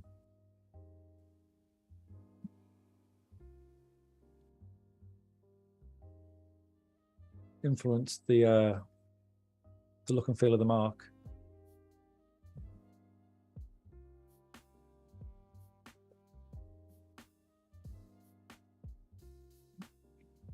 I love that. Also, have we saved yet? Have we saved the file? Yes, I've saved. Yes.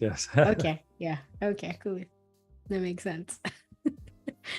Yes, that's quite interesting actually, moving those anchors that is created. Sorry about that. Created that corner arch, which for me in some ways looks like that's a knee now almost appearing up there, and almost maybe a clearer, not clearer, but maybe it's an R shape even more. Okay, that's interesting. This is probably the point of, any point in the exploration stage, it's never over really. There's always opportunities to keep looking at.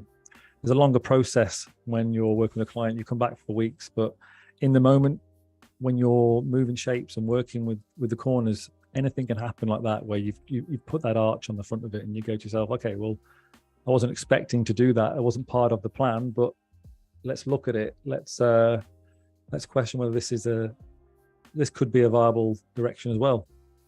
Yeah. I'd be interested. I love that. Just changing the anchor point over there completely changed how the logo mark looks. I'd be interested to see if people prefer the top or the bottom. Let us know on the chat. If they're preferring this shape, ignoring the fonts at this point, just focusing on the mark. If they prefer the top one or the bottom one. Yeah, let us know, chat. Is it poll time? No, it's not. I'm kidding. Stuart says bending knee or stretched leg, etc. Yeah, to the point that you were talking about earlier. Say again, sorry. it kind of looks like a bending knee or a Yes, stretched yeah. leg So situation. Yeah. taking that step forward, which Yeah. is, initially the approach that I was thinking with the Yeah. mark, that momentum moving forward. Yeah. So yeah, even that further down the process, that could be an option. If we just take that a second, let's just quickly take a side note, scale this up. Love that. Chat really loves bottom. Val says, I love the bottom, but the top looks better with the fonts. Steven likes the top one as well. Stuart also has an inclination towards the top one because it looks like it has a modern element. I think everyone really loves the top one with the rounded. Oh, okay, that's interesting. That is interesting. Yeah. I wasn't Yeah, expecting chat to like the top one more. no, to be honest, if I zoom out as well for myself, it almost Yeah. feels Zooming like out that looks like a there's person. something clear about it. There's something clear about the shape of the R, the kind of Yeah. leaping forward, the knee, if we call it that, and Yeah. yeah, there's something nice about that curve. I suppose marries up nice with that font there. I think that's what's happening there is you're creating that synergy between that Yeah. curve there, but still the dynamic lines where this may be a bit sharp. So Yeah, again, I'm curious to yeah, see how the same font pairs up with the like the original sharper edges. this typography down here. Sorry. Yeah, how the sans serif on the top one pairs up with the logo mark on the bottom one. Ah, yes, that's it. Sorry, let's have a look. That'd be interesting to see. Yeah.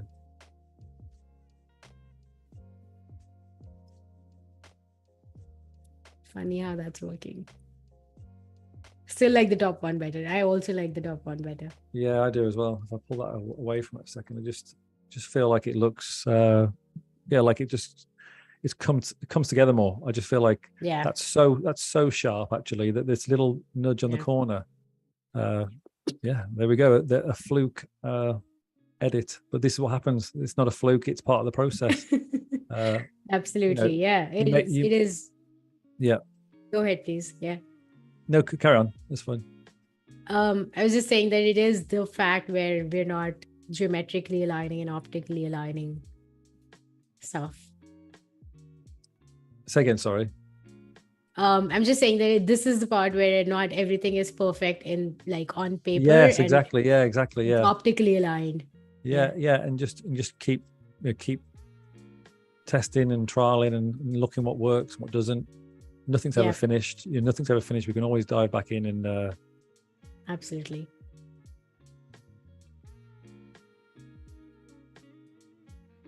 Eduardo in the chat also says great contrast between the sharp angles and the curve. And Joseph also prefers the rounded one at the top. Love that. Thank you, chat, for telling us what you think. Yeah. Yeah, I feel like it's just taking it and if you look at that at the top now, I think it's just smartening everything up, if that's the best way to look at it. Everything's still geometrically lined in terms of the lines go together and it's still moving forward. It feels like it's leaping forward, and that bit of curve has just kind of calmed it down a notch. I think it was a bit angry when it was just the sharp corners. So again, this is the process, and the wonderful thing about building brands and building logos.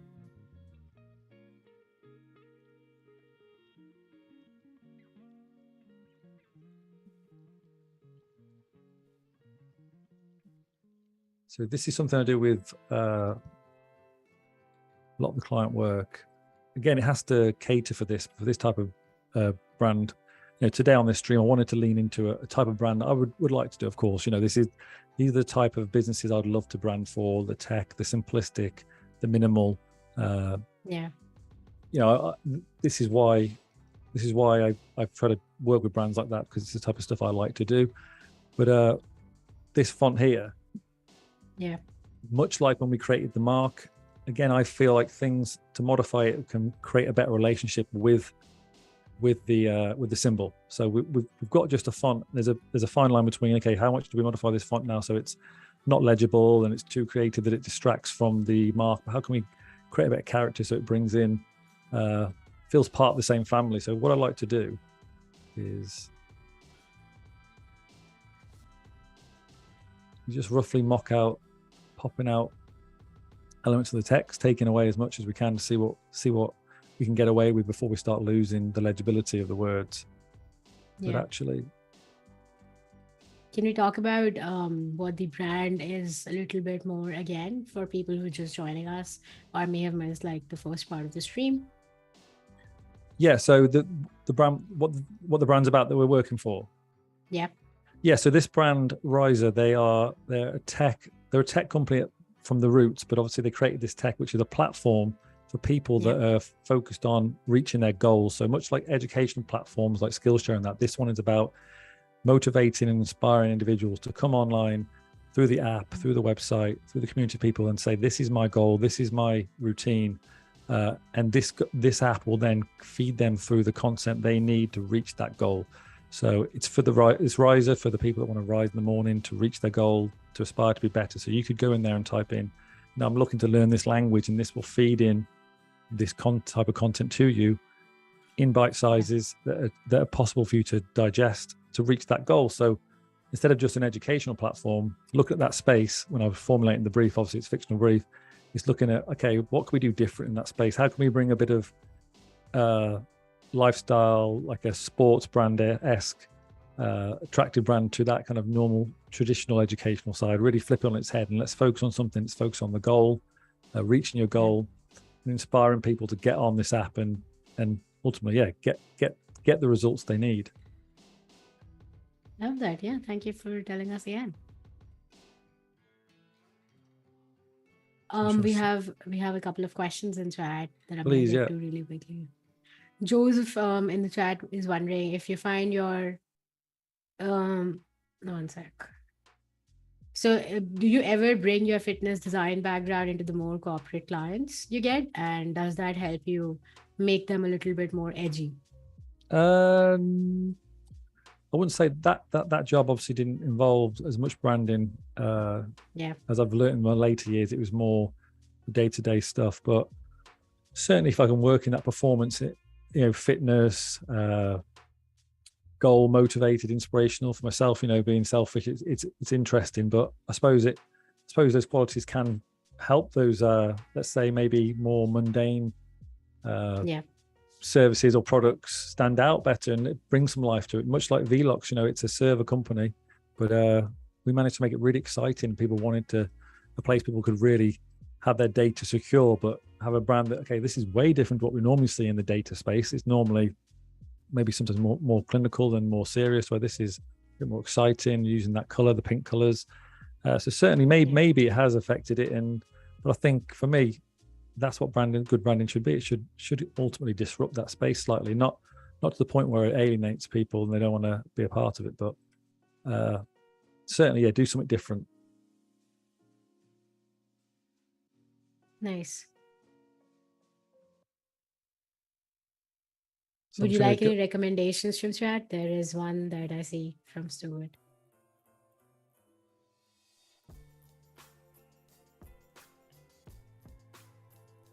So what I'm doing here now is looking at ways we can bring in some of those angles to the lettering. Yeah. So it's lining it up with the corner, selecting, getting the shape builder tool. That's a very cool way to bring in the brand language as well into the type. Yeah, so just it has to be careful, and you might have to pull back and decide, okay, this is too much now. But for me, we've got an angle on the side of that now. We've got the curve in the R itself, so it almost is speaking the same language as the shape itself. Yeah. I'm trying to find that sweet spot between legibility and keeping it exciting. I love that now that you know that this is something that you want to be like a stopping point, you already have like a copy saved down below as well. Yeah. Yeah, I love that. So I know we talked about it being something similar to Skillshare and like having a platform on that topic. Do you ever use any of those educational sites like LinkedIn Learning or Skillshare perhaps? Have I in the past? Yeah. Yeah, I haven't actually. A lot of my stuff I've I've learned off YouTube and free resources and following people online. It's something. The future. I looked at a few resources there, kind of some downloads, which is a great site for anyone who's wants to learn about the business of creativity and freelance. But in terms of learning the tools, YouTube has just been fantastic. Look at people on Behance, they're willing to share everything. Just look at the free resources. There's so much out there to learn from. So I'll just pick it up, learn on the go, and learn as much as you can with the content that's out there. But it's certainly something I want to look at how can I take things further. There's some really in-depth courses into so much stuff on, that we could all be learning. So certainly in the future, definitely. Love that. Yeah, I hope that answers your question, Stephen.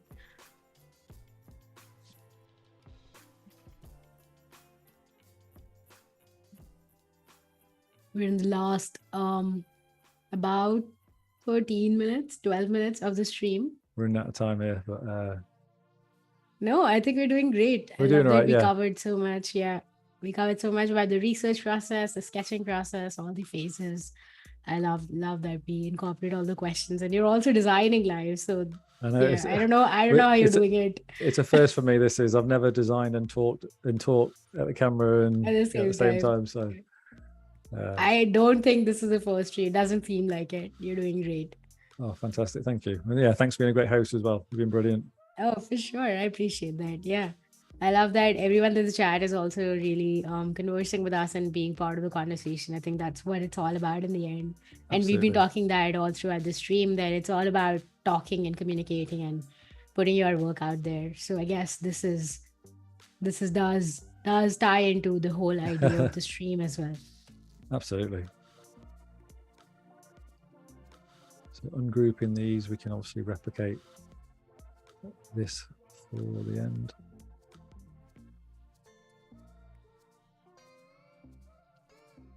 Okay, let's just move this to one side for a second. Yeah, keep that copy out of there.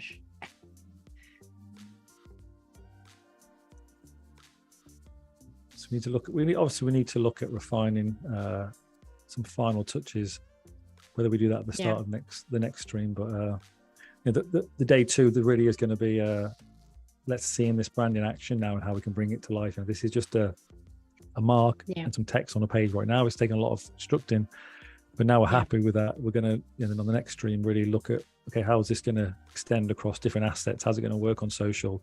What are the techniques of creating color palettes? There's a cool technique I can show on the next stream about color palettes. Please, guys, if you've enjoyed this, come back for the next one where it's the good stuff. Well, the even better stuff. And seeing it all singing and dancing, techniques Absolutely. Of getting color, all the good stuff. So, and using mock-ups, some cool tricks around that, and how I like to methods I use in terms of how I like to future-proof these brands that I create. And there's a cool method I can show on the next stream. That's what I've got prepared for day two. We're just going to quickly. Val has a really quick question, which is also great. What's a gig you've never done before, and that would be a dream job for you? Dream job for me. So dream client, is that? Maybe dream client, dream project, perhaps both. Dream job, dream client. It's a tough one. That is.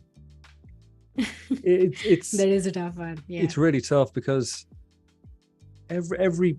Yeah, it's going to sound really cliche and on the fence, but it's true. But every client's the enjoyable process of creating those brands.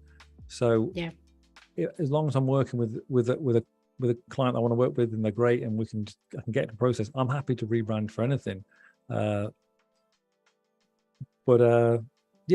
Any business that wants to rebrand is great.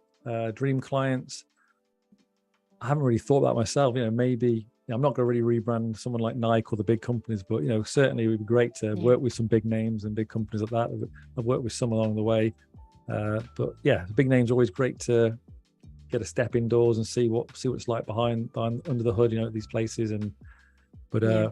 in terms of the actual task and the job, I just love working with all business owners, big and small, and just seeing their faces after we create an identity that they can go, can't believe this is my brand. This is what's going to be on our hoodies and our t-shirts. This could be on the side of a shoe or something, and they can get really excited about it. And it's just great. I really enjoy it. I never thought I'd be showing rough sketches and the side-by-side process. So for me today, actually doing this, I might be showing more of this on my own content actually. So it's been great. I've really enjoyed it. I love that. Yeah, that is beautiful to hear. If you guys have any more last minute questions, let us know. We have about 5 minutes left in the stream. Everyone's really appreciating your process and saying that we're doing great. Such a professional. Dreaming is hard. I love that. Thank you so much, Chad. You've been great today, and I have loved seeing all of the process. To be honest, it's very insightful, and getting to know and learn from your process has been tremendously helpful as well for me. Oh, that's great. Really appreciate everybody being here, honestly sticking around and being a part of it and answering the questions. Annika has been fantastic, so I've really enjoyed it.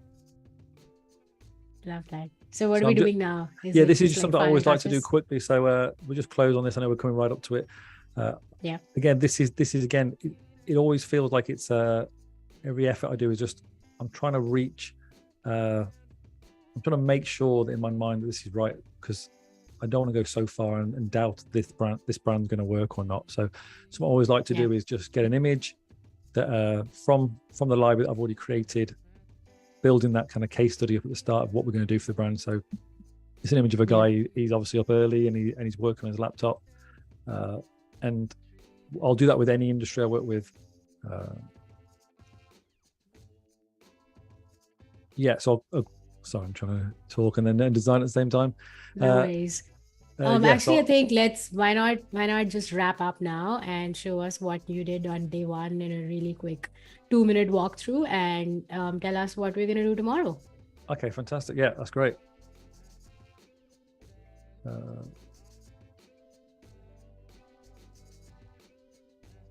Love that. There's your mock-up already. So just a little bit of so you can kind of start to see the brand coming together and seeing it on different touch points.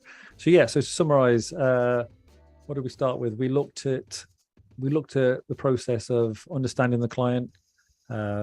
It's great to get on that call, understand what their problem is, diving deep into those questions. Those questions are conversation. Always focus on the conversation. The questions are great, but it's actually what you hear from them is where you can get these key nuggets of the great information. Using those words and the information you hear to formulate a mental picture of what this brand sounds like, acts like, who it's for, and finding key things that you phrase and saying, okay, well, that's interesting. Maybe that's a play on words or a way we can formulate that into the mark. Keeping in mind the audience, looking at the indirect or direct competitors. What did they like about them? What don't they like? That makes us know where to position ourselves. Getting into those words, sub-words, starting with the main words, going deeper to find those unique ideas, unique pairings, creating a vision board. This is a great way now to take all those thoughts and those words and saying, what does that look like? What does energy look like? What does focus? What does the goal look like? What does it look like to be a person who's up, getting out there and getting their goal? This is then starts to influence those sketches. Be as rough as possible. Don't worry about the quality of the sketch. Look how terrible these are. And then let them just guide you. Let your ideas flow through that, and don't be stopped by the perfectionist holds you back. And only then for me and my process is letting the client, so looking at the client's folder and say, okay, this is what they were looking at, what they liked, and that's great to see. Now I've got my ideas, and how do we marry those two together? And then we bring all that in the summary. We summarize all that content, keep it front of mind, look at your sketch work. Find one that you feel that once you get down to it with a detailed drawing that you think, okay, this actually means this. Reevaluate it, make sure it's clear, put words around it, annotate around it, scribble on it, and then refine that mark using if you want a geometrically balanced logo, or you're looking at geometry in ways that things can in relationship to each other, use these lines, the outline tool, and then check it inverts, works on black and white. I like to look at a brand pattern, and then start to explore fonts and modifying fonts, then closing with just a quick image to say, okay, we like the brand, we like what it's looking. Now we're going to move on to day two, where we can mock these into beautiful assets and see how these how this brand can really work now for the client in the real world. What could this do across social, across products, to reassure them that it's going to be a brand that works. I love that. Thank you so much, Tom, for being with us today for the past couple of hours. This was a lot of work done and truly incredible and insightful to see your process and your workflow. Chad, thank you so much for being with us today. I love that you all were so appreciative of the process and also had so many amazing questions.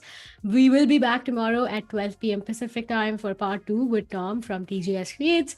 And you can watch as Tom creates different logo variations, adds color, and creates a variety of mockups that are client ready. We also have the Adobe Fonts show tomorrow at 7 a.m. Pacific time, so make sure to tune into that. But I will say bye for now, Tom, and bye to the chat. Thank you so much for joining us today, and we will be back tomorrow. Thanks, everyone, joining us. Bye, Thanks, Annika. Fantastic. Brilliant. See you soon. Bye.